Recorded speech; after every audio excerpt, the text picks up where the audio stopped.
Petit message avant que la vidéo commence, c'est juste pour te prévenir que c'est une rediffusion d'un live Twitch. Donc si tu ne veux pas louper le prochain, je t'invite à venir me follow directement sur le réseau. Et si tu veux regarder d'autres contenus autour du rap, j'ai une autre chaîne où je propose de plus grosses vidéos. Donc n'hésite pas à aller t'abonner. Merci et bonne vidéo. Bon, du coup on a la vie de Ronnie avec Ronaldinho. En tout cas la cover elle envoie du steak. Et là le petit nom là, LVDR, pas le nom en entier.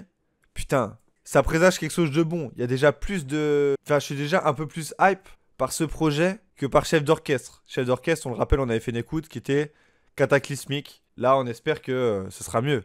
Bref, première écoute de Heus Enfoiré, la vie de Ronnie, LVDR, 12 titres. Et on commence direct avec le premier. C'est Kim Il-sung. Je suis le genre de mec qui rattrape ce sommeil en garde à vue. Il me faut de l'oseille pour ma bouteille, mon shit et mon baveux. Tôt ou tard, avec mon blaze résonnerait comme Bruce Lee.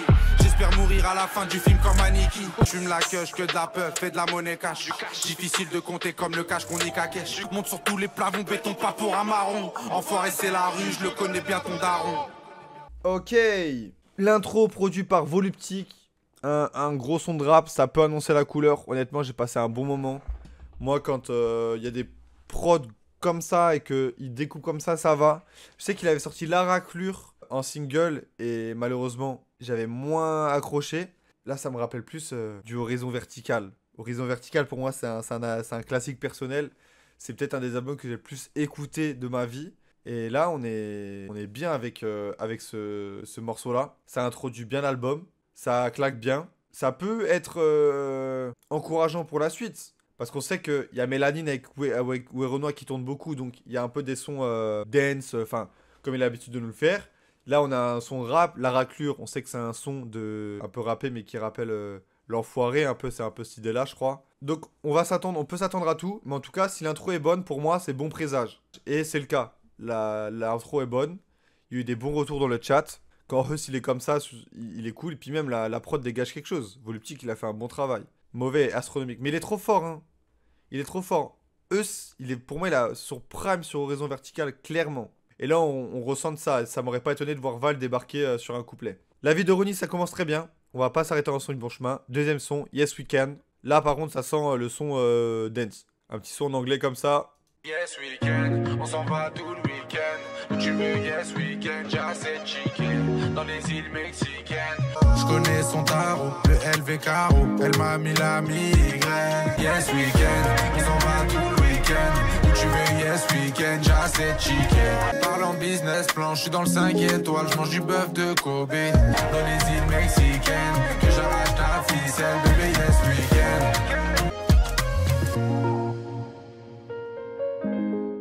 Bon, on est passé du tout au tout là, entre l'intro et Yes Weekend. Alors, c'est produit par Chico, Danny Sainté, Ciney et Z-Bar. Donc beaucoup de monde pour ce morceau. Écoutez, on va pas cracher dans la soupe, hein. Ce genre de morceau de Heus, quand ça tourne l'été, on est très content de les avoir. Ça nous régale toujours. Là, je trouve le morceau plutôt bon. Dans ces morceaux-là, les couplets, on va être honnête, on s'en bat les couilles. Tout ce qui nous intéresse, c'est le moment où le refrain arrive. Et vu que le refrain est bon et que la prod a une variation entre les couplets, et d'ailleurs, gros travail sur la prod, mais vu qu'il y a une variation entre les couplets et le refrain, où ça s'accélère, il y a des instruments qui se rajoutent, et ben, ça donne beaucoup d'harmonie au refrain. Et du coup, le refrain est intéressant. Il n'y a pas que Sanforé qui fait un petit refrain avec une petite top line ensoleillée, machin, blabla, tu connais. Il y a aussi un travail dans la prod qui fait que le refrain est encore plus intéressant. Donc ça fait que le morceau est réussi, honnêtement. Dans les morceaux comme ça, tu t'en branles des couplets, tu t'intéresses qu'au refrain. Là, il est réussi. Donc ça fait que on se retrouve avec un morceau plutôt sympa. Après, il a fait mieux dans ce domaine-là. Mais bon, en même temps, on le connaît pas. C'est toujours un peu compliqué de juger des Zumba, entre guillemets, je trouve, en première écoute, parce que c'est souvent des morceaux que tu t'attrapes à force de l'entendre tourner partout, que tu l'entends en soirée, tu te dis, ah ouais, en fait, il est cool, tu vois, il faut se mettre dans le mood. Là, mec, il est minuit 12. Demain, je vais bosser. Là, j'ai eu ma journée de taf dans les pattes. Je suis fatigué. Je suis vraiment pas dans le mood pour écouter ce genre de morceaux, tu vois. Ça commence plutôt bien. Ça démarre plutôt bien. Et là, on se met un des potentiels hits de l'été. Mélanine. C'est le feat avec Heus l'Enfoiré. Mélanine avec Werenoi. On se le met pour la forme. Beaucoup d'entre vous doivent le connaître. Mais on se le met et on enchaînera directement avec LVDR. Le titre éponyme. Et vite fait pour parler de Mélanine très rapidement. Comme ça, on n'en parle plus. Mais Moi, c'est pas un son que j'ai beaucoup écouté. Je suis pas spécialement fan de Werenoi, même si j'ai beaucoup apprécié son dernier album. Je le trouve vraiment cool et je comprends pas pourquoi les gens ils ont hate dessus. Mais bref. Maintenant, à voir cet été. À voir en conditions réelles, c'est-à-dire en soirée. Là, on n'est pas en soirée, on est en stream. On est en YouTube, on est sur la rediff. Mais on se le met quand même et on enchaîne directement avec la vie de Ronnie. C'est parti. C'est que je suis dingue comme Mani, je pense au refrain pâli. D'hiver, sur Twitter, je suis toujours entêté. Je suis défoncé sur hollandaise. Avec la mélanine, maman sous la graisse. Défilé à l'anglaise. Voilà. On a bien dansé, on s'est bien ambiancé. Maintenant, on passe à la vie de Ronnie. C'est parti. Les prods sont très lourds pour le moment, ouais. Des fois les coups partent, mais façon personne nous parle. Jugé coupable à la barre d'avoir Hagar un toubab. Ton rappeur il pue la merde, il va jamais percer. Il est jamais béton, il sait pas ce qu'on a traversé. Jeune Algérien prometteur, tout comme Boudaoui. Vicieux comme un Kazaoui sur un Kawasaki. Ça me fait un truc au cœur quand je vois tout le monde chanter en dur. Un peu cliché la fin par contre. Ok, la vie de Ronnie, titre éponyme. LVDR. C'est produit par BBP, c'est BBP qui a pondu cette prod machiavélique. Bon, le chat est plutôt satisfait de ce morceau. Moi, je vais un peu contrebalancer dans le sens où c'est pas le genre de morceau sur lequel je vais péter mon crâne à dire. Parce que c'est des sons qu'on a déjà tous entendus, frère, depuis le temps qu'on écoute du rap. C'est des constructions plutôt simples, on est sur un couplet unique, hein. Enfin... le couplet est scindé en deux parties, mais il n'y a pas vraiment de refrain. C'est juste un son de rap, voilà. Où il se passe pas grand chose, où juste ça découpe. Mais sinon, ouais, la vie de Ronnie, en vrai, pour moi, ça reste un son, on va dire, qu'on peut retrouver dans un album de Huss. Faut qu'on prenne aussi le projet comme un ensemble. J'avoue que quand c'est Huss l'enfoiré, il y a ce truc, hein, même, il y a certains rappeurs comme ça où il y a ce côté un peu playlist où tu vas aller piocher des sons. Là, on va essayer de se calibrer sur le fait que ce soit un album complet. Et étant donné que le son est pas mauvais, pas catastrophique, on peut pas considérer ça comme un skip. Donc dans l'album, il est bien, tu vois, il a sa place. Par contre, c'est marrant, on passe de Mélanine à ça. Fou, les gars, va falloir se mouiller la nuque. Hein. Surtout que là, on passe au 5ème son qui s'appelle Chayo, sans feat avec Que Black. Je pense pas que Black il est venu poser son 16. Donc, à mon avis, ça a contrebalancé. On va voir. Chayo, c'est parti. La petite note me plaît déjà. Dans le casino, on a fait le ménage, toujours en jet lag. Resto 5 étoiles, le nouvel empire s'agrandit. Je suis en Chayo, elle voulait l'anneau, mais je suis qu'un salaud. Plus dans des bails bizarres, toujours en Chayo. On a quitté la rue, aujourd'hui ça finit chez Chanel. Quoi qu'il arrive, toujours en Chayo. Ah, c'est la vie qu'on aime, la vie qu'on mène.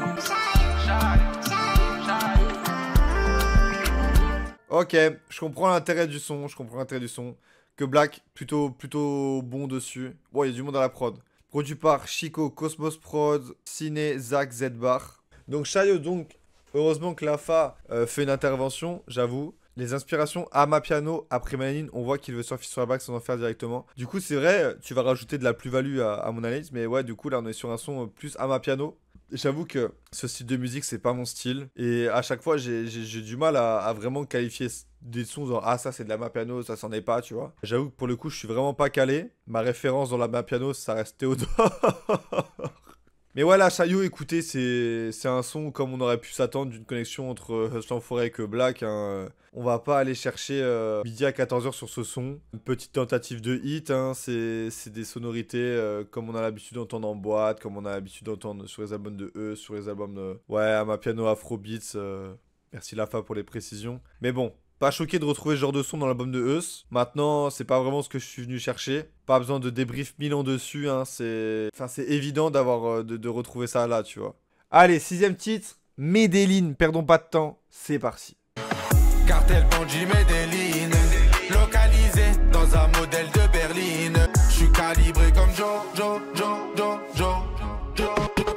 Cartel bandit Medellin, encore un diamant de plus, je mets toute la foule en pétard. Je fume la super frozen plus, c'est peut-être mon dernier pétard. Mafia 9 de réseau, envoie les pesos. C'est ça toutes les saisons, toutes les saisons. C'était Medellin. Alors là, j'ai vu un commentaire, c'est de la folie. Alors, composé par Blatt, Chico, Dave Prod, Ciné et Zach. Et alors, j'avoue, il y a trop cette ambiance-là. Gusville a dit, c'est bien, mais j'ai l'impression d'écouter un son de 2015, je ne saurais pas expliquer. J'avoue que quand tu l'as écrit, j'ai ressenti ce feeling-là. Et je pense que c'est tellement En fait, on assimile tellement Eus à une période qui est si lointaine. Genre, le prime de Eus, c'était quoi, 2018? Début 2019? Peut-être plus 2019, il me semble, en esprit. Donc, on le découvre à peu près fin 2018, début 2019. En fait, le prime, on s'est tellement bouffé du Eus de tous les côtés que je pense qu'on assimile sa voix à une période. Les gars, 2019, c'était exceptionnel. Hein. Dernière bonne année de ma vie. De mon côté, hein, parce qu'après il y a eu le Covid. Depuis le Covid, c'est la décadence. Je pense qu'on assimile tous à son prime et du coup sa voix nous rappelle ça. Et vu qu'il a pas vraiment... L'album, il est cool, tu vois, on passe un moment correct, mais il n'y a pas vraiment de changement. Genre tu mets ce son-là sur un esprit, je vois pas la différence, tu vois. Il y a ce côté, ouais, je la comprends la vibe. Je vois ce que tu veux dire. Pour moi, Medellin, c'est un bon morceau. Je trouve qu'il y avait de l'idée dans le son. Ça change de Yes Weekend ou Chayo qui sont quand même bien calibrés, tu vois. Là, ça changeait un petit peu. C'était cool, le refrain était sympa. Mais ouais, ça sonne en esprit, quoi. Pas une grande évolution dans la musique de Eus. Donc, je peux capter cette vibe un peu 2015, comme on dit. Mais même si ça me fait plus penser à du 2019, quoi. Bon, allez, perdons pas plus de temps. 7ème son. Eh ben, Mitterrand. C'est parti. Je me rappelle de la veille, je plongeais mon bâton dans ses seins. Je veux pas te faire de dessin. Je traîne à 4 dans le Viano que des Nord-Coréens. Je suis déjà rentré dans sa schneck, sans latex. Au ballon, je l'ai baisé dans la tête. J'ai la suce pour que tu suces Fernando Gomez. J'arrive en superstar, montre au poignet, veste dans le village, je vais rentrer tard, bébé. Je me refais le film sans arrêt. Je la baisse, demain, je disparais. Waouh, c'était très spécial. Mitterrand, produit par, il y a du monde. Chico, Jean-Marie Leclerc, Lizzy, Maëzik, Ciné et Zekpi évidemment. Alors, Mitterrand, le son aurait pu être bon, mais ma parole, les paroles. Le premier couplet, les paroles sont catastrophiques, sérieux. Putain, Heus, t'as une femme et un enfant, genre. C'est une dinguerie. Il commence le son et il dit « Je mets mon bâton entre ces deux seins de bon matin. » Mon bâton. Putain, mais t'as 30 ans, Heus. T'as 30 ans. Attendez, âge, Heus. 31 ans. Il a 32 ans cette année. Je mets mon bâton entre ses deux seins de bon matin. Et je la baise, je la rebaise et je la... Eh, vas-y. C'est vraiment le son de kermesse. Honnêtement, la prod était plutôt cool. Même le refrain, hein, c'est le refrain typique de soirée. Hein. Je vais rentrer tard, on va boire, machin, tu vois, là. Nanana. Sur une prod... plutôt intéressante, honnêtement. Ça sonnait, ouais, bien club, bien happy hour. Je trouve ça dommage qu'ils mettent des paroles aussi catastrophiques là-dessus parce que, ouais, il sort d'un flop, t'as un son comme ça, tu reviens sur ton album, 7ème titre là-dessus, ouais, peut-être tentative de hit, mais là, y a rien qui peut justifier des paroles aussi cataclysmiques, hein. C'est grave, c'est dommage. Dommage. Allez, 8ème son, Kuali Khan en feat avec Maes. Pas d'attente. Je sais très bien ce qui va se passer quand je vais cliquer, donc... Voilà, on y est. C'est voilà. Je suis dans les bails, sa mère, revente au détail au kilo. La nuit, je vois mes ennemis au bout du canon de mon désert. Tiggle, tic frozen, belle dia. On t'élimine, la calache russe, on délimite. Semelle rouge sous les talons, elle veut un bandit, un étalon. 43 Marocains, j'ai le bras long. Comme Montana, je te rafale dans ton salon. J'ai Kazakh ou Liakan, celle à charger Porsche Macan. 212 Marocco, ma fille. L'intérêt du son, s'il vous plaît. Est-ce que quelqu'un peut me donner l'intérêt du son? Je comprends pas. Produit par Ambitious, Asius, Chico, Gel, 19, Ciné... C'est quoi? Les gars, faut commencer à ouvrir un dossier Maes qui est déjà... Enfin, qui est déjà... Le livre est bien ouvert, mais on va faire dans l'ordre. Je comprends pas l'intérêt du son. Je comprends pas l'intérêt pour les rappeurs d'encore inviter Maes sur ce genre de son. Les gars, la sauce, ça fait 3 ans qu'elle prend plus. Madrina, Blanche, merci, mais il n'y a plus aucun son de Maes qui prend. Il a quelques singles qui sortent, mais honnêtement, ça n'a aucun intérêt d'inviter Maes sur un album en 2024. Ça n'a plus aucun intérêt. Le mec ne ramène pas sa communauté, il a pas de public. À chaque fois, il te pond la même mélodie, les mêmes couplets. Il n'y a aucun intérêt, il n'y a aucune plus-value à inviter ce rappeur-là sur un projet. Ensuite, pour ouvrir le bouquin Maes, c'est quand même le seul rappeur de 2024, minimum mainstream, hein, qui n'arrive pas à vendre des places pour un Bercy. Mais faut se rendre compte. Est-ce qu'il va être fier de sa carrière? Moi, c'est vraiment la question que je me pose, c'est...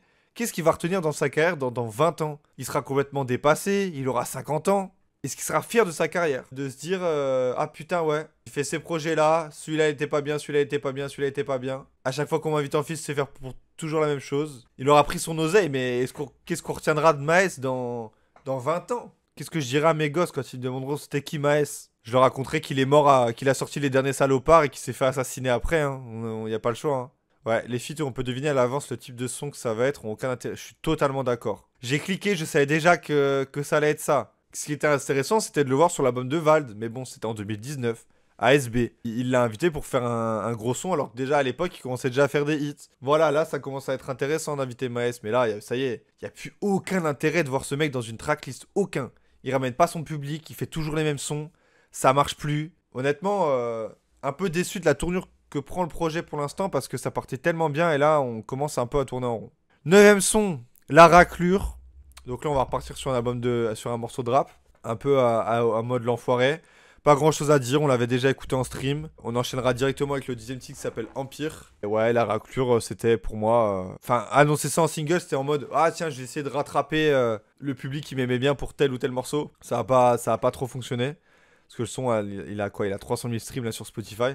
La stratégie a pas forcément très bien marché. Ou peut-être que juste les gens préfèrent aller écouter un classique qu'un son qui y ressemble quoi. Allez, on se le met pour la forme et ensuite on enchaînera directement avec le 10ème son Empire. Il a plus d'amour, plus d'humour pour toujours. Il fait de la pub pour sa pute, vas-y cours toujours. Prends la route sans casse comme les putes qui baissent en plastique. Tous les jours sur le terrain, il revit le même casting. Il voit pas de sélecto, le poteau préfère le coca. De chez vodka, tout ça toujours pas très loin de la boca. Allez, 10ème titre Empire. Directement. J'arrive en Fendi, gros joint de Belgique, je suis d'humeur festive. Je suis ailleurs, nouvel empire. J'aimerais qu'on se revoie. Je suis plus dans ça, oublie-moi. Cogite tout seul tard le soir. Je suis d'humeur festive. Oh les mecs, je sais plus quoi dire. Je sais plus quoi dire. Waouh, produit par The Pieces, Bar, Ciné, Jean-Marie Leclerc. C'est vrai qu'on dirait vraiment une mauvaise blague ce nom. Maesik, Chico. Je sais plus quoi en penser. On est vraiment sur. Enfin, tout le monde a décroché. Oui, Star Dreams, ok, les sons club, ils sont sympas de Heus. Mais ça y est, là, on est trop dans le cliché là. C'est devenu un cliché de lui-même. Je comprends pas comment tu peux lancer une campagne comme ça. Faire une des. Franchement, la cover, elle dégage trop un truc de fou. C'est ça qui m'a hype à faire le projet. C'est la cover, le fait que l'album soit court. Je me suis dit, putain, il va peut-être tout miser sur les 12 titres pour revenir. Il a fait une bête de vidéo de présentation pour l'annonce. Le titre, il envoie du steak, genre LVDR, la vie de Ronnie, tu vois, ça envoie du steak. Et au final, il tombe dans le cliché de lui-même. Il sait pas se renouveler, il sait plus quoi faire. Je comprends pas. Ce mec a sorti Horizon Vertical, quoi, je comprends pas. Ouais, franchement, là, complètement décroché. Le début, ça partait bien, mais là, depuis 5-6 titres, là, ça commence à être compliqué. Hein. Bref, Empire, honnêtement, ouais. Ça aurait pu être bien, hein, mais ça devient trop cliché. Genre, en plus, ça... Enfin, 12 titres, t'es censé mettre la patate comme ça, là. Après 10 titres, je suis déjà saoulé du projet, quoi. Et là, on a l'avant-dernier son, c'est un feat avec Leto. Sur quoi on va partir? Est-ce qu'on va partir sur du Leto de base? Est-ce qu'ils vont réussir à nous surprendre? Honnêtement, là, je crois plus en rien. À chaque fois tu refais la même chose, je me dis laisse. Oh mon Dieu, je redoute le châtiment. Laisse-moi faire ma maille. Cramé sur Paname, viens on se fait la malle. Dans le 4-4 black, les vides teintés, je suis grillé. J'ai laissé OSS un billet. Je suis dans tes pensées, j'éclaircis ton beau visage. Putain, le pire c'est que ça peut marcher hein. Produit par Frangui, Joa, Ciné, Souza, Z-Bar, ok. Bon bah voilà hein. Aucun feat intéressant, enfin... Ouais Renoir ça fonctionne. Mais genre que ce soit Ouais Renoir que Black, Maes ou Leto. Les 4 feats c'est pour faire la même chose. Des sons club, des sons dansants. Il n'y a aucun réel intérêt d'inviter des rappeurs en fait sur un album de Eus parce que ce qu'il fait avec les rappeurs c'est des trucs qu'il peut faire tout seul. On l'a vu juste avant avec Empire. Qu'il foute Leto ou pas sur ce son là ça change rien. Ça ne change absolument rien. Je capte pas trop l'intérêt d'inviter 4 rappeurs différents pour faire 4 fois la même sauce, la même recette. Je sais pas l'intérêt des featuring à la base c'est quoi? C'est de nous surprendre, c'est de mélanger 2 artistes qui ont soit un univers différent ou le même univers et d'essayer de faire des choses différentes. Non, là, on se retrouve avec 4 artistes différents pour faire 4 recettes et tenter 4 hits. Pour moi, l'album a aucun intérêt, là. Aucun intérêt. Au début, j'étais là en mode, ouais, peut-être que il veut structurer. En fait, il a rien structuré du tout. Il y a juste des tentatives de single. Je suis bien déçu. J'ai regardé l'interlude, la vidéo, l'interview d'interlude. Il dit ah peut-être qu'il revient en forme en essayant de la retoucher. Il retouche rien du tout frère. Il veut juste faire son oseille. coffrer le maximum et essayer de faire des hits. On verra, hein. Honnêtement, ouais, Empire ça peut marcher, Life avec Leto ça peut marcher, Mitterrand ça peut marcher, mais en fait, quel est l'intérêt de sortir des albums, sort des singles quoi. Ça y est, Huss n'a plus aucun intérêt à sortir d'album. Ça y est, c'est officiel. Allez, dernier titre sur les champs. En virée sur les champs, encore une légende, je rallume Azula sur le champ. Tu connais jamais on géchant. Tu peux me voir dans un château, tu peux me voir dans la zone. C'est l'aristocratie, la moula qu'on m'appelle. En virée sur les champs, elle a guetté les gens, chanté les méchants. Elle m'a donné ses gens.